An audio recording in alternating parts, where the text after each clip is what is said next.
All right, so Alexander the Great. We all think we know that story, right? But what if I told you the real story? The most important part happened way before he conquered a single piece of land. That's what we're doing today. We're going to use archaeology to dig past the myths and find the world that actually created the young prince. Yeah, when you hear Alexander, what pops into your head? It's probably this, right?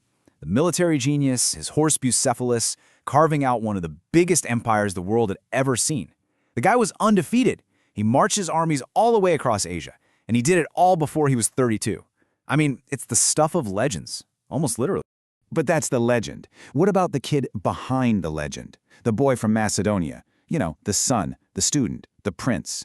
The thing is, the old historical texts, they give us like the bare minimum about his childhood. And that right there is where archaeology steps in. Because a bunch of amazing discoveries in northern Greece are completely changing how we see the kingdom and the boy who would go on to change the entire world. So, to find the real Alexander, we've got to start where he started, and that's in Pella, the ancient capital of Macedonia. It's the city where he was born. Now, for a long time, when archaeologists dug at Pella, they found this huge, grand city. Think big avenues, lavish houses, a place that could rival Alexandria. But here's the catch. That was the Pella from after Alexander was gone. So new project is digging deeper, literally, trying to find the city he would have actually walked through. And what they're uncovering? It's a total game changer. It wasn't some massive imperial capital back then. It was a smaller, bustling port city, built around a lagoon, just humming with energy. And the details they're piecing together are just incredible. They're using geophysics to map the ancient coastline from like 2,000 years ago. They found this island, Phakos, which was basically a fortified treasury linked to the city by a bridge. And get this, they're digging up the royal palace, Alexander's actual childhood home. They even found a big swimming pool in the exercise yard. So piece by piece, the real city of his youth is starting to come to life again. Okay, so we've seen his home. Now, let's talk about his school. Because a Macedonian prince, like Alexander, he wasn't just born to rule. He was forged to rule. You've probably heard this story before, right? The one where the legendary philosopher Aristotle is brought in to teach young Alexander. The ancient writer Plutarch paints this really romantic scene of the two of them, strolling through a beautiful garden, a sanctuary to the nymphs, talking about deep philosophy. It's a nice thought, for sure. But archaeologists who are actually digging there, they have a very different take. One of them, Angeliki Kateridi, basically says that whole romantic idea completely misses the point. She says this was no gentle retreat.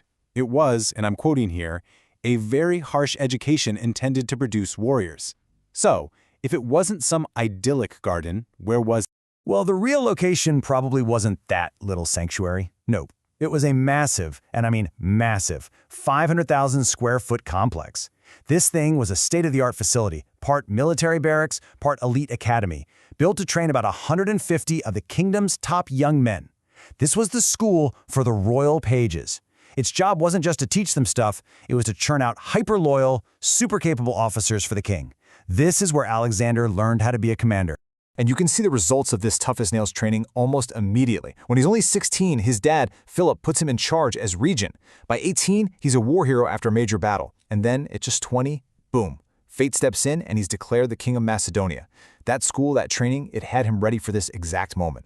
And that moment arrived in October, 336 BC. The place was Aigai, the ceremonial heart of the kingdom. What was supposed to be a day of celebration turned into a day of bloody assassination, and it was the event that thrust Alexander onto a very shaky throne. Just try to picture it. The theater at Aigai is jammed with people for a royal wedding. King Philip II, who's at the absolute peak of his power, is making his grand entrance. And then out of nowhere, one of his own bodyguards lunges forward and stabs him.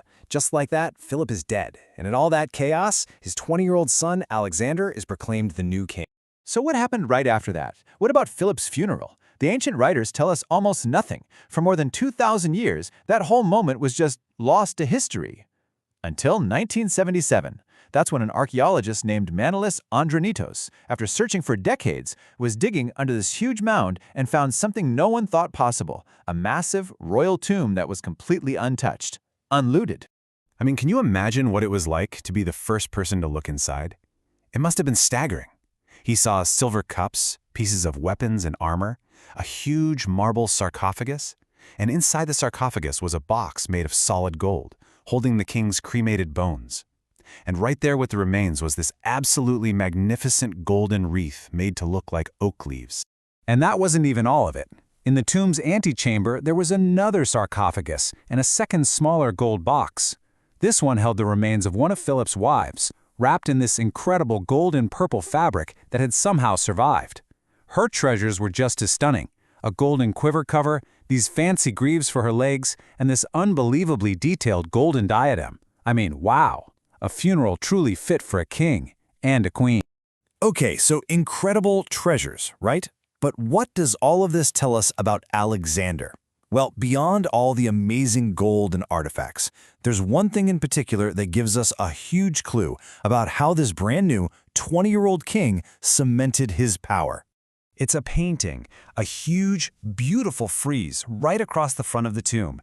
And what it shows is a royal hunt. You've got guys on foot, guys on horseback, all chasing down animals. But the main event, the climax of the whole scene, is the hunt for a lion. And that was the ultimate prize for a king. Now this is way more than just a pretty picture.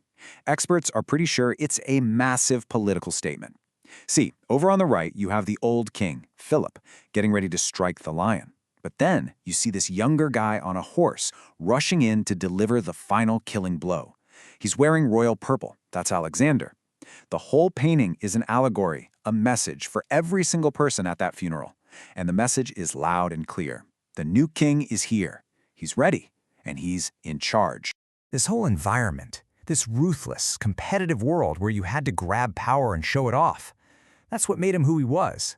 So it's really no surprise that years later, when he was dying in Babylon without a clear heir, his generals asked him, "Who do you leave the empire to?"